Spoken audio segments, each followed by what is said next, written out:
Bom dia, boa tarde, boa noite. Hoje eu tenho a satisfação de estar conversando aqui no nosso projeto Compartilhando Saberes com o grande professor Marco Antônio Neiva Koloski, né? E aí eu não sei falar o nome direito, ele vai corrigir. E vamos conversar hoje um pouquinho sobre indicadores no planejamento. Na verdade, estamos aí começando a semana do planejamento, a semana elástica, ela vai aí ocupar um certo período aí. A gente tem essa preocupação de que os campos iniciem um processo de discussão coletiva do planejamento participativo para o ano 2022, e indicadores são a base, para mim, de um bom início de planejamento, uma avaliação bem feita, usar os dados da CPA, usar aí a matriz SWOT, usar as informações que se coletam na comunidade como um diagnóstico para poder se pensar as ações do ano seguinte. E, quando se fala em indicadores, o professor Marco Neiva é uma das maiores autoridades do IFSC. Aliás, ele criou, inclusive, um aplicativo nesse sentido. Gostaria que você se apresentasse, professor Marco, e falasse qual a importância dos indicadores para o planejamento da nossa instituição. Boa tarde, Josué. É um prazer estar aqui, né, compartilhando um pouco aí do meu conhecimento que eu adquiri ao longo dessa minha trajetória, né, enquanto escola técnica, depois quanto Centro Federal e agora Instituto Federal.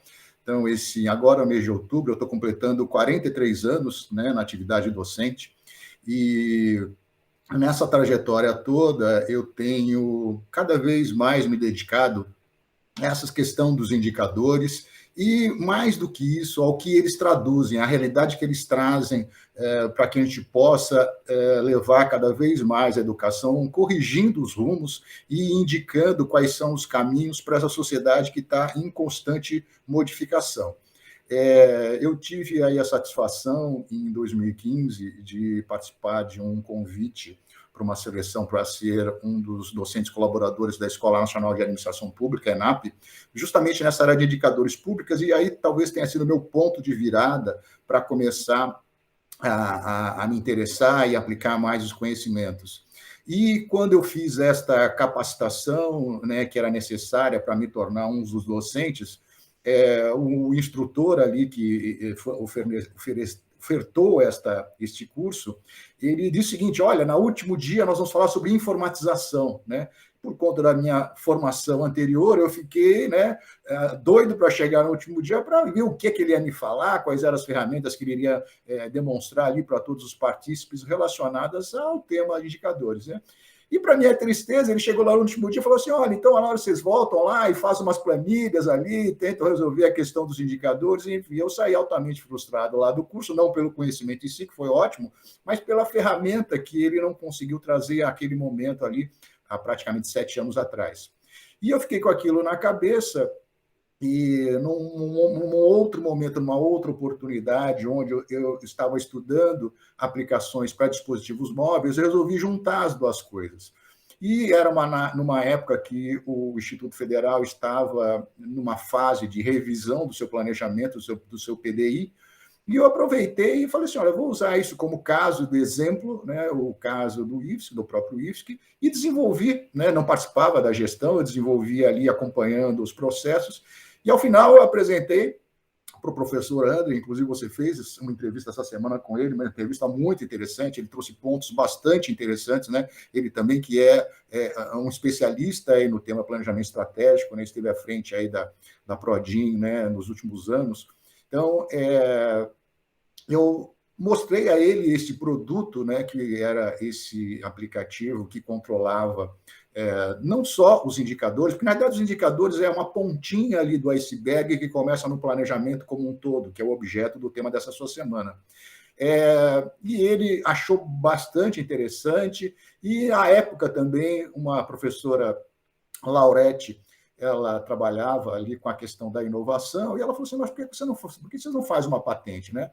E aí fomos, enfim, ela me convenceu, aí fomos lá, então essa patente ela foi depositada, ela foi concedida, então hoje em dia a gente tem o registro desse programa de computador, né, para dispositivos móveis, né, em nome do IFSC, em meu nome, né, mas sem nenhum objetivo econômico. E que em outras ocasiões já tive até a oportunidade de apresentar isso numa reunião do CONIF para todos os reitores aí do Brasil, né? Então, essa foi um pouquinho aí da minha trajetória, um pouquinho do que é esse aplicativo, né, que serve para a gente fazer o acompanhamento, né? E a ideia de ser feito para dispositivos móveis era justamente na perspectiva de que qualquer servidor, ou qualquer aluno, ou qualquer pessoa da sociedade pudesse ter no bolso e fazer o acompanhamento, né? Já que hoje em dia um telefone celular é algo que as pessoas, né, dificilmente largam. Com certeza, professor Marco, eu assisti aí a sua demonstração do aplicativo, você me mostrou recentemente. Aí eu pergunto para você, esse aplicativo que foi desenvolvido ali quando você trabalhava no Campo Florianópolis, ele poderia ser, por exemplo, atrelado aí ao nosso plano de estratégico institucional e usado para toda a instituição? Você vê essa possibilidade com facilidade? Como é que você vê? Você permitiria que isso fosse feito? Muito bem. Ele quando foi concebido, inclusive eu já tive outras oportunidades de levar ele para a Secretaria de Inovação da Universidade Federal de Santa Catarina também, eles se interessaram pelo produto. Então, ele tem uma característica tecnicamente chamada de SaaS, é um Software as a Service. É um serviço, né, como se fosse distribuído como se fosse um software. Então, ele pode ser aplicado a qualquer momento, em qualquer instituição, se bem que hoje nós estamos vendo aí outras ferramentas que estão disponíveis, né? Então, temos ferramentas essas que trabalham dados, como o Tableau, Power BI, o Data Studio do Google. Então, facilitou e muito. Então, hoje existem até outras alternativas ali que também fazem esta mesma função, que estão disponíveis facilmente para a gente trabalhar essa questão. Então, para a sua felicidade e para a felicidade, né, da instituição, o leque de ferramentas se ampliou muito do que a gente tinha há um tempo atrás e do que a gente tem hoje em dia. E a vantagem, por exemplo, de você utilizar uma plataforma, como hoje em dia está sendo, hoje pela manhã ainda assisti uma apresentação da Proem, nessa questão relacionada à permanência e êxito, que é um dos temas bastante caros aí também, que está no foco, né, da gestão. Esta integração e as pessoas conhecerem todas estas plataformas, né, de análise de dados é bastante interessante, abre caminho para a gente ter análises mais aprofundadas, né, para entender qual é a realidade onde nós estamos e qual é a distância que nós estamos dos objetivos que a gente quer atingir, que finalisticamente é o que se pretende com indicadores de desempenho. Perfeito. Só registrando que essa semana você participou provavelmente aí da oficina, né, de Google Data Studio, que o Silvio, nosso estatístico, realizou aí no dia 22. Esse material também vai estar disponível aí no link da descrição para quem tiver interesse, né, essa apresentação, essa oficina, né. E aí me chamou a atenção que os diretores dos campos, eles sentem certa dificuldade de acompanhar os indicadores, porque tem aquela questão, né, que todo mundo fala, né, chavão, né, não se consegue melhorar aquilo que não se pode medir. Nós temos hoje 26 indicadores estratégicos no Plano de Desenvolvimento do institucional, no PDI, no capítulo de planejamento estratégico, né? Desses indicadores, você que fez uma avaliação, e eram muito mais, né, como você bem disse anteriormente, e já foram revisados, né? Quais são os indicadores, na sua opinião, como especialista, o diretor de campus não poderia abrir mão? Porque ele deveria manter um acompanhamento mais de perto. Por que minha preocupação? Porque quando você produz o relatório de gestão, você tem uma média, né? Quando tu fala em eficiência acadêmica, ali você tem lá a meta em 2024, 70% de índice de eficiência acadêmica. Hoje, o índice é 48%. Então, isso aí na média, mas tem campos que têm mais eficiência e menos eficiência. O que você diria para o diretor que está preocupado aí em fazer um acompanhamento dos seus indicadores? Muito bem. Inclusive, fazendo um link, como eu participei dessa oficina, né, dada pelo Silvio, inclusive eu vi lá com bastante satisfação a presença do professor Diego, diretor lá de São Miguel do Oeste, fazendo um trabalho excepcional, mostrando ali, né, alguns dashboards que ele mesmo elaborou. Então, você vê que as pessoas estão envolvidas, né, não só a equipe técnica, mas também os diretores de campus, né, têm um interesse aí nesse aspecto relacionado aos indicadores. Melhor ainda do que conhecer, então, como você mesmo disse, nós estamos num processo de aumento da nossa cultura organizacional relacionada ao planejamento estratégico. Então, lá na primeira versão do nosso PDI, 2015-2019, nós tínhamos lá, né, um conjunto muito grande de indicadores. E o que acontecia? No final das contas, as pessoas não se apropriavam deles, né? Então, até resgatando também a fala dessa semana do professor André, ele foi muito feliz quando ele disse da diferença entre o que é importante e o que é estratégico.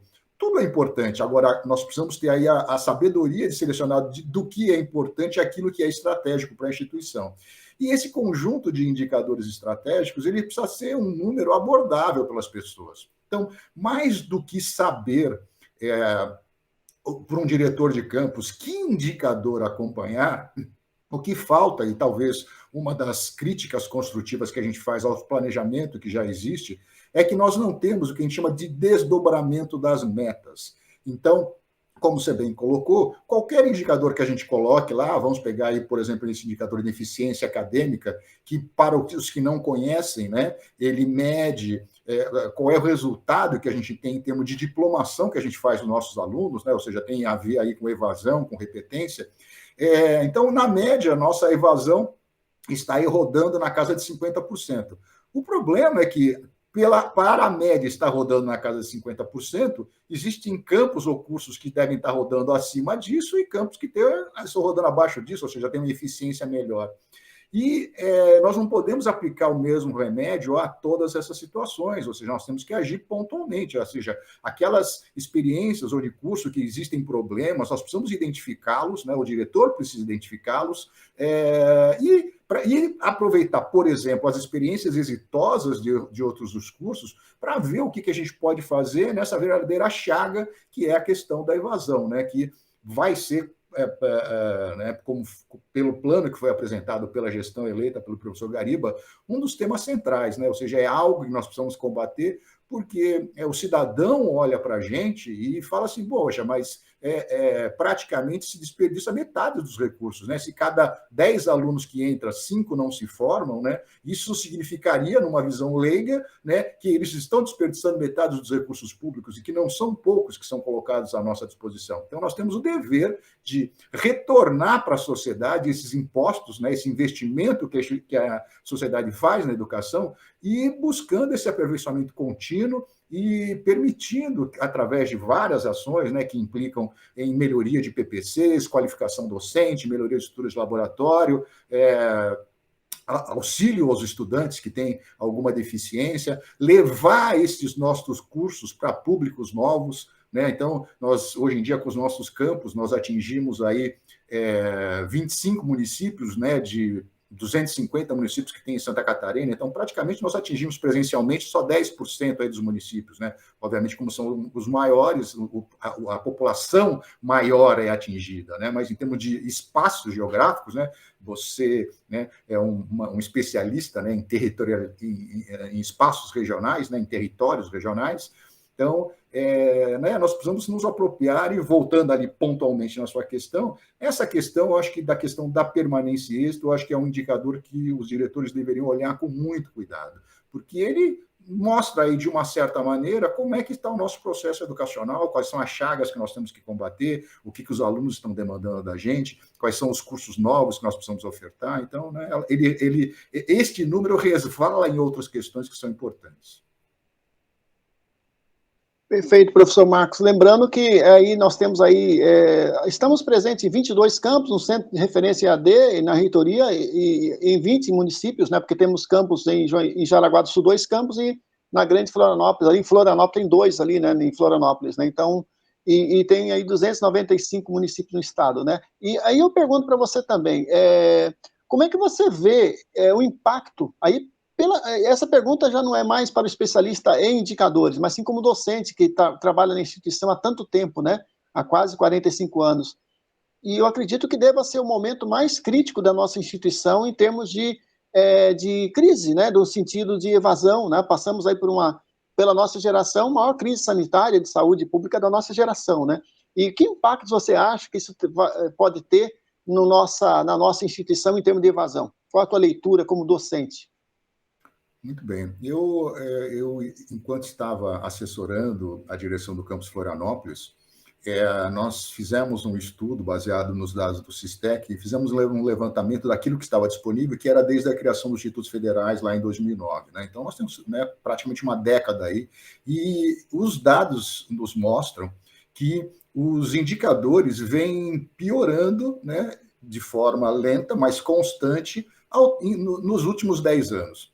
Isso talvez derrube alguns mitos que existem, que dizem, por exemplo, que a evasão está relacionada com a falta de recursos. E, na verdade, esse período aí, 2009, né, 2010, foi uma época que nós tínhamos uma abundância de recursos, né, foi a época da expansão dos campos, então nós tínhamos uma onda muito boa a ser surfada ali nesta época. Então, a princípio, né, se podemos fazer essa correlação entre o crescimento desses índices de evasão, essa piora da nossa eficiência com relação aos recursos disponíveis, não me parece ser muito adequado nessa relação de causa e efeito. Então, talvez existam outros elementos que precisam ser considerados nessa análise, né? Lembrando sempre, já que estamos falando sobre planejamento, sobre a questão dessa importância da questão da permanência e êxito, que é um problema multifatorial, um problema de difícil abordagem, justamente por essa característica, e também de difícil solução. Parece, a princípio, que existe um conjunto bastante grande de causas que levam, né, ao aluno a se evadir ou ter um processo de repetência continuada, e o que dificulta muito uma ação sistêmica, né, é um esforço sistêmico. Então, parece que nós temos que nos desdobrar em várias direções aí para poder remediar este problema.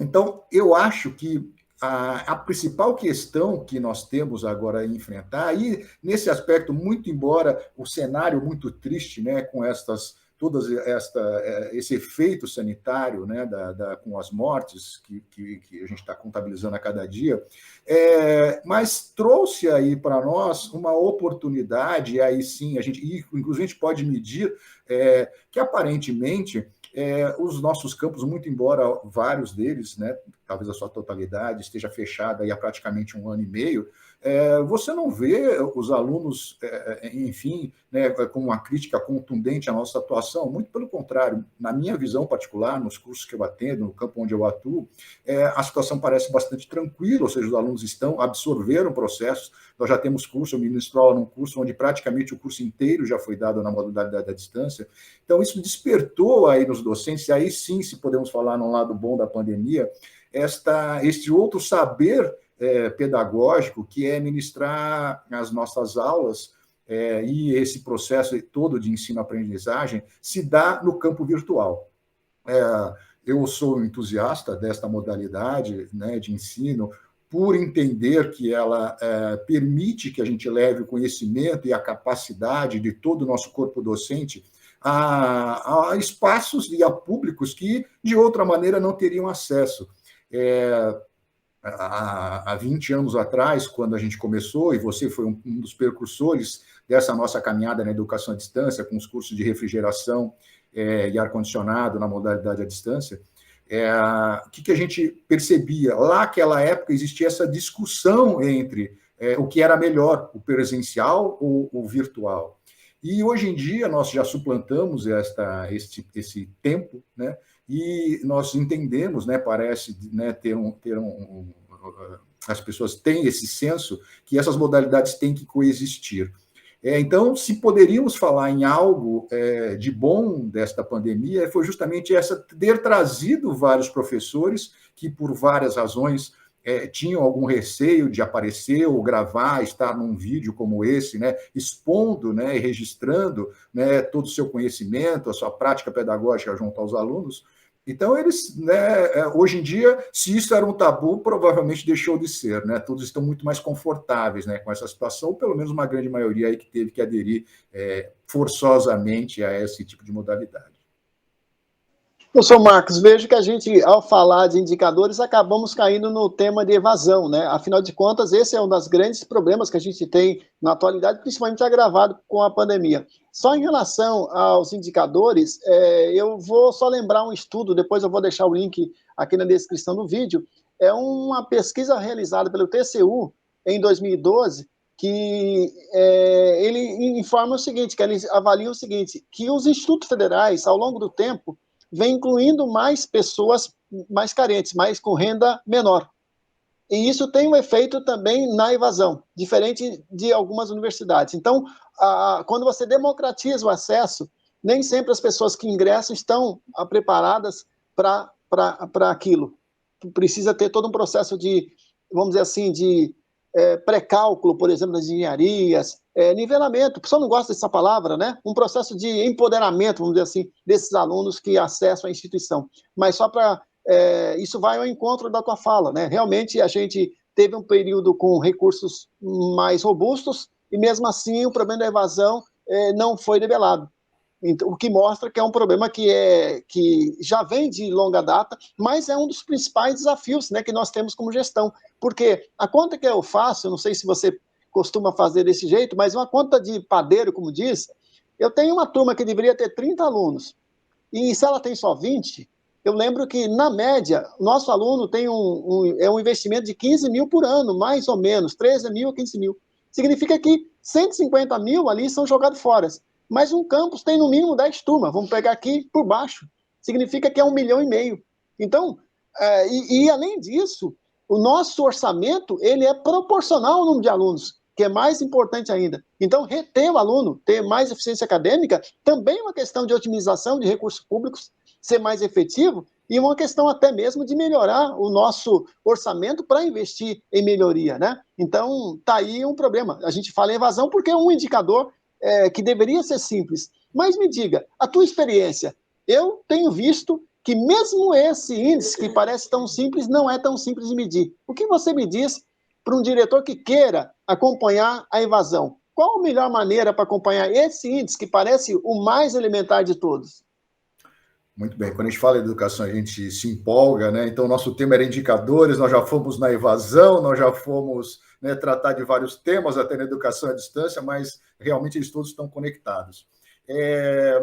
Eu vou falar especificamente sobre planejamento estratégico, que está ligado à minha maior experiência com relação a indicadores, e toda vez que eu faço esses cursos na ENAP, nesses últimos 7 anos, praticamente faz uma consultoria, eu sou obrigado a ler, eu sou obrigado não, eu faço porque assim entendo, até no sentido de conhecer quem é esse meu público, até vou fazer uma homenagem aqui, já que você falou do relatório do TCU, que talvez a nossa deficiência esteja pela nossa absorção desse público não seja tão qualificado, né? Então, estamos na semana do centenário do Paulo Freire, então vamos fazer até uma homenagem a ele, que na verdade nós podemos nos preparar para abraçar esses sujeitos, né, que não têm essa perspectiva. E quando a gente fala, vou até fazer uma outra ponte, depois eu retorno ao tema ali do que eu ia falar sobre a ENAP, quando a gente fala sobre indicadores está associado a um outro tema chamado métricas, né, e as metas de atingimento, nós temos esta que eu chamo de sistema de crenças, né, onde a gente tenta medir o aluno com alguma régua. Então, hoje em dia, né, o critério, né, para que o aluno seja aprovado numa disciplina, né, hoje é uma nota 6, já foi uma nota 5, e quando era uma nota 5, eu lembro bem uma situação típica de um caso que aconteceu no campus Florianópolis, onde alguns docentes diziam o seguinte, mas não é justo a gente aprovar um aluno que só sabe metade. Então, aqui no meu curso, eu vou subir a régua, vai ser 7. Né? Então, a partir de agora, só quem souber 7 vai ser aprovado. Então, esse sistema de crenças, de como é que a gente faz essa medida do conhecimento, é absolutamente arbitrário. Então, eu já vou fazer o link lá com os indicadores, você já vai entender onde eu vou querer chegar. E nesse sistema de crenças também, né, os indivíduos têm um olhar diferente para esses fenômenos sociais que a gente quer medir. Então, o que é um indicador de desempenho? É uma abordagem que a gente faz, que a gente pode fazer por vários ângulos, né, deste problema que a gente tem, né, e com algum distanciamento. O grande problema que a gente tem é que esse objeto, por às vezes ser um objeto que tem múltiplas características, e pela forma como a gente escreve os objetivos estratégicos, e aí sim está o grande problema do nosso planejamento, às vezes nossos objetivos são muito vagos. Então, como é que a gente estabelece uma medida para saber, por exemplo, o nosso principal objetivo que está lá relacionado ao ensino no nosso planejamento estratégico, que é se nós estamos atendendo o potencial público, diferentes perfis, nas variadas regiões do estado. Como é que você faz uma medida disso? É uma medida bastante complexa, né, que envolve aí essa aproximação, envolve esse sistema de crenças aí para a gente estabelecer. Só para eu trazer para uma metáfora que você gosta bem, o que é um sistema de crenças. Por exemplo, se eu fizesse a seguinte pergunta: qual é o melhor time de futebol do mundo? Se eu fizer o professor André, que é um especialista no tema, provavelmente vai falar que é o Internacional Futebol Clube. Se eu fizer o professor Jesué, que também é outro especialista no tema, inclusive um ótimo ponto de esquerda, ele iria dizer que é o Marília Futebol Clube.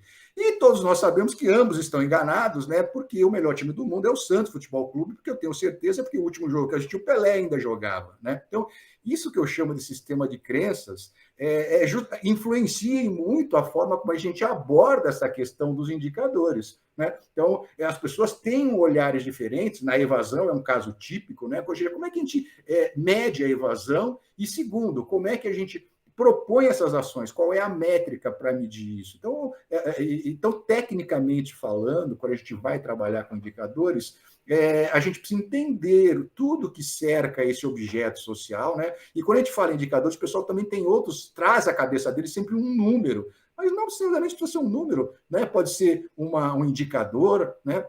Pode ser um texto, né, que indique um resultado qualitativo, enfim, né? Então, nós temos várias formas de fazer isso, né? Então, é um tema apaixonante, é um tema muito rico, né? E que traz embutido nele algumas questões aí, principalmente, o pessoal pensa que o problema está no indicador, e às vezes o problema não está lá, às vezes está numa visão desse planejamento estratégico mal escrita, né, que não tem alguns elementos técnicos, ou objetivos estratégicos escritos de uma forma muito ampla que dificultam a sua medida, né? Então, tentei aí dar exemplos, inclusive com uma metáfora futebolística aí, que eu sei que o senhor gostou bastante.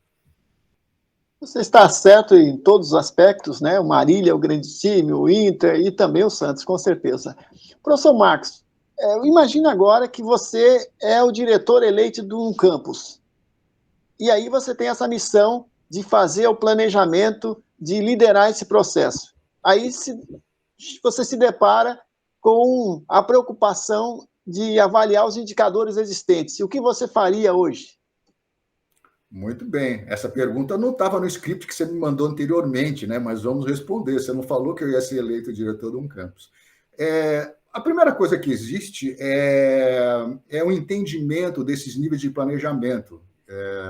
Também, né, referenciando, né, a abordagem que o André já fez essa semana com você, né? Então, temos os clássicos de planejamento estratégico, tático, operacional, e o que todos precisam entender é que nós temos em vigor um planejamento estratégico posto 2020-2024. Então, a partir dele, os campos podem fazer o desdobramento, né, deste planejamento macro para suas ações individuais. Que culminam lá na questão operacional, nisso que eles estavam antigamente, né? Antes, né, estamos falando aí de 20 anos atrás, qual era o entendimento que as pessoas tinham de planejamento? Era o entendimento de aonde eu vou alocar o recurso, tá certo? E o que a gente sabe é que a gente não planeja só ações que vão gastar recurso. Então, este planejamento, que a gente chama de PAT hoje em dia, né, que é onde agora os diretores de campos estão debruçados, que é dizer efetivamente onde é que eles vão gastar dinheiro, eles vão sempre ter em mente qual é a estratégia, o que eles estão esperando daqueles campos, né? Então, nós estamos passando, né, em evolução. Se a gente falasse lá em 2009, quando foram criados os institutos federais, talvez a palavra que melhor nos definisse aquela época era a questão da consolidação. A gente queria entender o que era ser institutos federais, como é que se implantava campus. Os campos não tinham nada, não tinham nem prédio físico, então nós falamos naquela época, né, de implantação. Agora, passado, né, algum período depois daquilo, onde os campos já estão, na sua grande maioria, implantados, estamos numa outra fase de planejamento, num outro ciclo, num outro entendimento, uma consolidação melhor, né? Então, a nossa cultura organizacional está melhorada, grande parte dos gestores públicos foram capacitados numa metodologia de planejamento, né, no Balance Scorecard. Então, hoje em dia, já existe uma cultura organizacional, não só no Instituto Federal, nos institutos federais, né, justamente essa é a função que eu ocupo lá na ENAP. Então, vários órgãos, inclusive órgãos militares, né, os órgãos de controle, universidades federais, todos os ministérios. Então, a grande maioria destes órgãos utiliza o BSC aí como ferramenta. Então, nós precisamos lançar mão desse capital intelectual, né? Afinal, o nosso grande capital não é o computador que a gente tem, nem o maquinário, nem o osciloscópio, né? Não é nada disso. É o conhecimento que todos nós temos acumulado e precisamos, de alguma maneira, fazer com que isso esteja disponibilizado, né? Então, se eu fosse diretor de campus, né, objetivamente na sua pergunta, eu primeiro ia tomar pé do que está posto nesse planejamento estratégico e ia tentar desdobrar essas ações para o meu campus, porque, de alguma maneira, aquele planejamento também foi feito de forma participativa, por elementos da comunidade, elementos eleitos, então ele tem lá, e se a gente for pensar, por exemplo, se você me fizesse a segunda pergunta difícil, que é, o que eu mudaria naquele planejamento, né? Provavelmente você vai estar à frente, né, da revisão desse planejamento até o término da gestão, né, ou uma revisão pontual, né, ser feita nesse momento aqui, até porque a gente já sabe, né, pelo acompanhamento que a gente vem fazendo, que fazer planejamento estratégico, elaborar indicadores e fazer a medição, né, o acompanhamento disso, segundo o Kaplan Norton, é a etapa mais importante. Então, às vezes, a gente, quando concebe lá um indicador, acha que está fazendo aquilo, né, da melhor forma técnica ou com a melhor das intenções, e ali ao longo do caminho você percebe que você não consegue medir, que você por várias razões, né, porque você não tem um sistema adequado para aquilo, ou porque a realidade mudou, ou porque ele não media exatamente aquilo que você imaginava, você ficou muito distante desse objeto aqui que você deseja aferir, a fazer a medição, né? Então, eu sugeriria aí aos diretores de campo, se é que eu tenho essa sapiência toda, né, que esse primeiro olhar, né, lembrando todo que nós estamos numa situação, né, a gestão agora, né, eleita democraticamente, está chegando no momento, mas os diretores de campo já estão aí há 1 ano, 8 meses, né? Então é praticamente quando a gente mudasse o juiz da partida, ou a juiz não, mas enfim, quem estabelece algumas regras da partida com o jogo já rolando, né? Então nós estamos nessa difícil situação, né? Então, obviamente, os diretores já têm os seus planejamentos, já têm algum instrumento de planejamento, porque se não fosse assim, eles não estariam sobrevivendo lá como estão, né? Sobrevivendo talvez não seja a melhor palavra, né? Mas, enfim, eles estão tocando ali os seus dia a dia, né? As instituições estão funcionando, os recursos estão sendo alocados nos projetos específicos, né? Então, eles, de alguma forma, têm algum planejamento já em execução, né? Então, nós vamos simplesmente ver como é que está esse planejamento que eles estão executando no campus e o seu devido atrelamento ao planejamento estratégico maior que está posto lá no PDI. Para finalizar aí a última pergunta, a gente poderia ficar conversando aí com certeza a tarde toda. Você, como professor aí também da ENAP, né, como um especialista da ENAP, que tipo de curso sobre indicadores que você recomendaria para uma pessoa que queira se aprofundar nesse assunto? Bom, que eu saiba, na ENAP só existe um curso de indicadores, que é o curso de indicadores estratégicos, né? Que não só. Bom, se a pergunta for uma provocação, eu não vou cair, porque na verdade existem vários docentes que dão esse curso, tá certo? Alguns com mais brilhantismo, outros com menos brilhantismo, mas, enfim, todos são bons professores, senão não estariam lá na ENAP. Uma questão bastante interessante, que tem a ver também com essa questão da pandemia, é que existiu a ENAP também passou por esse processo da virtualização dos cursos dela. Ela não tinha essa experiência de ministrar. Ela tem um curso na modalidade EAD, no velho esquema só do material impresso, né, onde o pessoal lê o material impresso e responde algumas perguntas, mas esse curso era dado ao vivo, e nós tínhamos. A ENAP tinha muita dúvida como é que funcionaria nesse curso, com esses servidores que ocupam cargos de nível, né, bastante alto na hierarquia federal, como é que eles se comportariam num curso feito virtualmente através das ferramentas de videoconferência. E eu tive a oportunidade de fazer justamente a mudança desse curso, né, propor uma modificação, utilizar algumas ferramentas. E, para minha surpresa, e talvez surpresa da própria ENAP, os cursos foram melhor avaliados nesta modalidade virtual, né? E a experiência disso era clara. A gente passava 8 horas por dia aí com pessoas, né, que tinham, com certeza, outras demandas na vida deles, e o pessoal, às vezes, 7 horas da noite, estava ali conversando e querendo trazer os seus problemas reais, pedindo para a gente auxiliasse ali nos estudos de caso. Então, enfim, aparentemente, esse curso especificamente, que está atrelado, ele exige até como pré-requisito que a pessoa conheça um pouco do Balance Scorecard, porque ele tem uma intrínseca relação de uma coisa com a outra. E a fala que mais me deixa feliz toda vez que a gente termina um curso desses é que as pessoas dizem que elas ficaram muito surpresas, que elas vêm para esse curso pensando que o curso de indicador é uma coisa, e elas saem de lá com uma visão completamente diferente, uma visão muito mais ampla, né, de onde é que isso está inserido ali no contexto, não só deles, né, como da instituição como um todo, e a importância que aquilo tem, né, inclusive a melhor frase deles é o seguinte: eu vou sugerir que o meu chefe venha aqui fazer o curso, né? Então, isto é talvez o melhor indicador, né, já que o tema da nossa semana era essa, de que o curso é efetivo, que realmente traz resultado, que, enfim, as pessoas saem felizes lá do curso, né, com tudo aquilo, com aquela experiência ali, né, de ter passado aqueles momentos ali naquela troca rica, não só com os professores, mas com os próprios colegas, né? Professor Marcos, eu só tenho a agradecer aí a sua brilhante explanação. Eu tenho certeza que esse curso é um sucesso. Você já me mostrou um pouco sobre ele no Miro Board, né? Você aí tem uma dinâmica de interação muito grande. Aliás, foi por meio do professor Marcos que eu aprendi a usar essa ferramenta e usei, inclusive, nas minhas aulas com muito sucesso, porque permite realmente que o aluno também seja protagonista, não fique só como telespectador, que o aluno possa participar também ali durante a aula de uma forma mais interativa.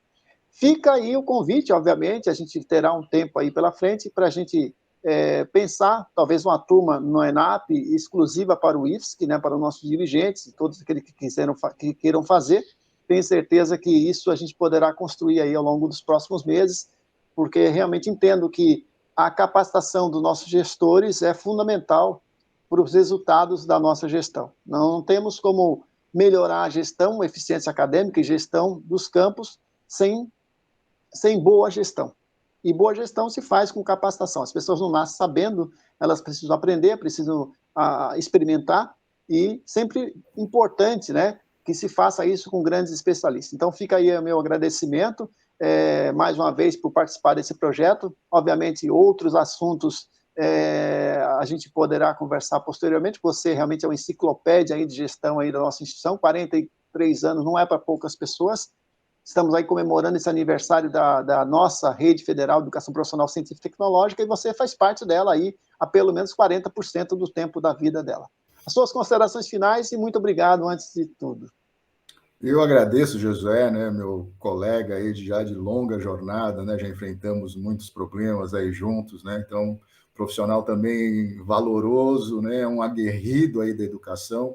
Então, né, eu agradeço e estou aí à sua disposição para a gente poder trocar, né, esses conhecimentos, compartilhar aí com os colegas, né, um pouco dessa experiência, né, então, porque, obviamente, é bem mais fácil, bem mais barato aprender com o erro dos outros, né, então, a gente trocar e compartilhar e ver as boas práticas e as práticas não tão boas assim das outras instituições, faz com que a gente acelere esse nosso processo de entendimento e da melhoria constante dos processos, de tudo aquilo que a gente espera entregar para a sociedade catarinense e para a sociedade em geral, que almeja aí uma educação pública de qualidade, né? Então, agradeço aí a oportunidade, o espaço, e fico à disposição aí para colaborar em outros momentos. Muito obrigado, fique com saúde, fique bem aí, professor Marcos. Igualmente, um abraço, Josué.